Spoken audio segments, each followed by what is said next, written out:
When Paddington in Peru was announced, I got a little worried. The fact that we weren't getting the same director as the last two, some of the actors weren't coming back.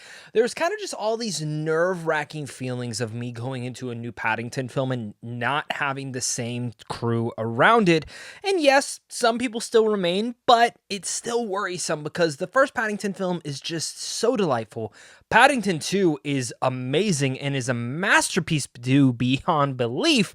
And Paddington in Peru, well, thank God it's great.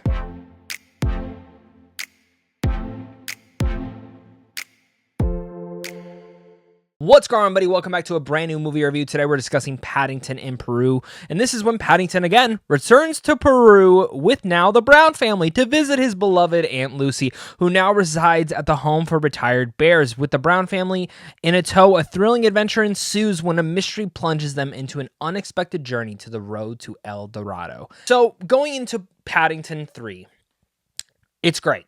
It's great. I think this is like the second best Paddington film. Like, I would put my ranking as 2, 3, 1.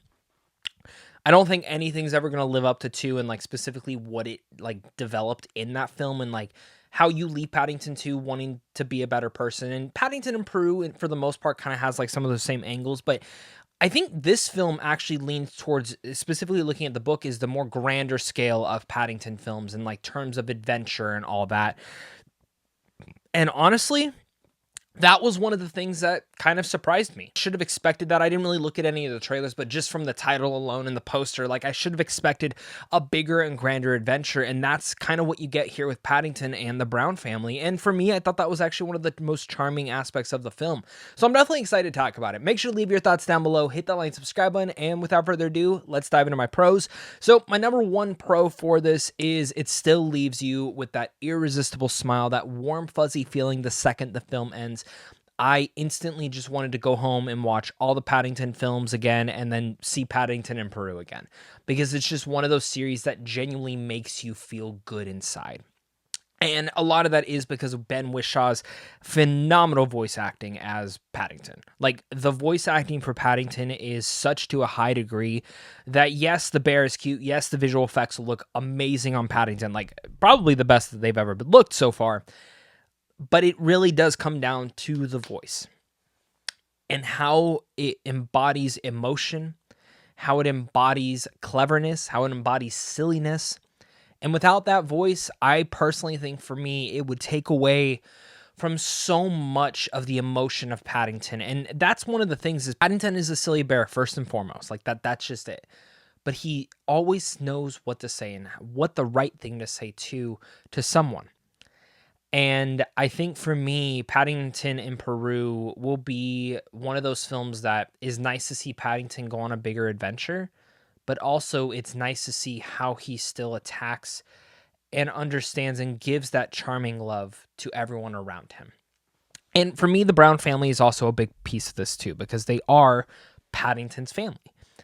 And I think everyone in here is just so great. Like Hugh Bonneville as Henry Brown is just great. I think Emily Mortimer does a pretty good job as Mary Brown this time around, replacing Sally Hawkins. I'm a little sad that she didn't come back, but I think Emily does a really good job too.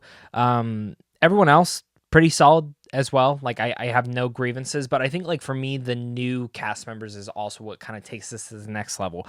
Specifically, Antonio Banderas' character and Olivia Colman. Olivia Colman just like screams that she believes and like again deserves to be in a Paddington film. Like her presence in here from the opening shot to the last, you just believe that she deserves to be in here. And I think she was so much fun and great.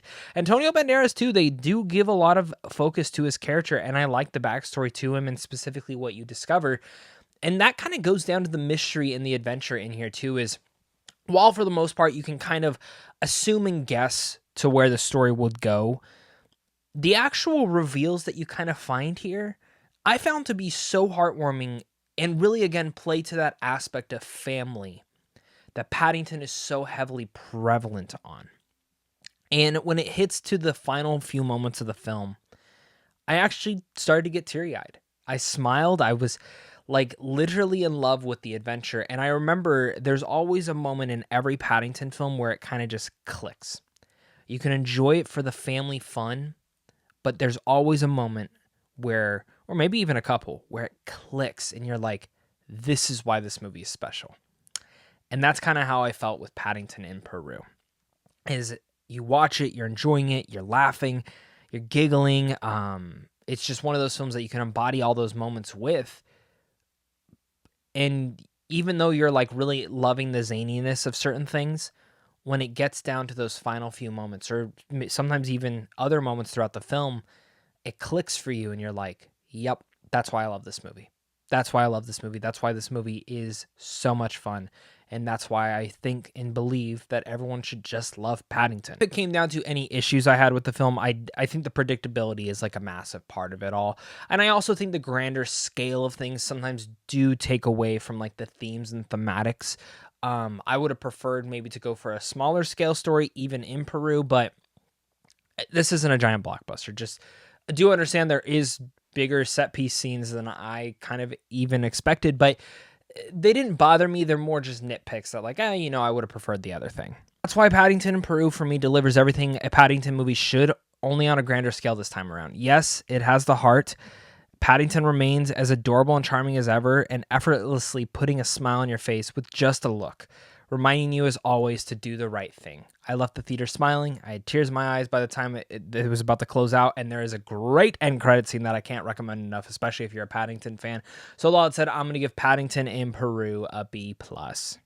I really thoroughly enjoyed this one. I think it would go up on rewatches. It kind of just depends. The adventure's fun. I just prefer the more smaller scale stuff like that Paddington 2 had, but I understand in the reason that they went this way. I'm excited to see whatever they do next with this franchise. I hope it succeeds because we deserve more Paddington movies. So thank you so much again, guys, for watching this. And of course, until next time, stay classy.